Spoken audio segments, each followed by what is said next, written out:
సిద్దిపేట జిల్లా దుబ్బాక పట్టణంలో నిన్న 5 ఏళ్ల చిన్నారి తప్పిపోయింది. శ్రీవాణి స్కూల్లో చదువుతున్న జస్విక స్కూల్ నుంచి ఇంటికి రాలేదు. చిన్నారి తల్లిదండ్రులు ప్రిన్సిపాల్ను వివరణ కోరగా నిర్లక్ష్యంగా సమాధానమిచ్చారు.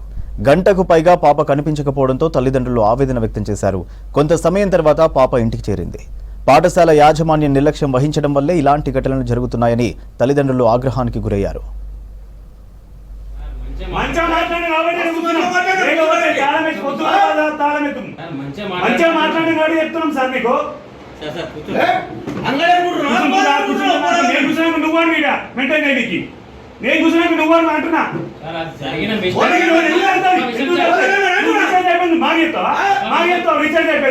నేను జరిగిన మిస్టేక్ కి సారీ రాజు సార్ ఎన్నిసార్లు సారీ రీఛార్జ్ అయిపోయిందని ఎవరు చెప్పాలి? మాగేస్తావా?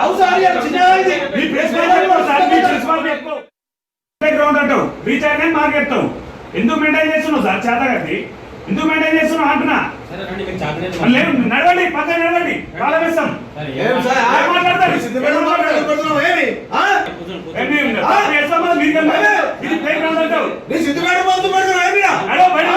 బయట నడు,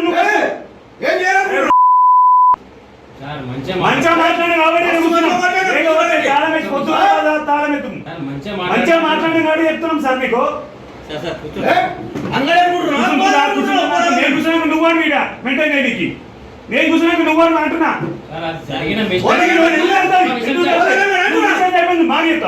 మాగేస్తావు రీఛార్జ్ అయిపోయిందని. నేను జరిగిన మిస్టేక్ కి సారీ ఎన్నిసార్లు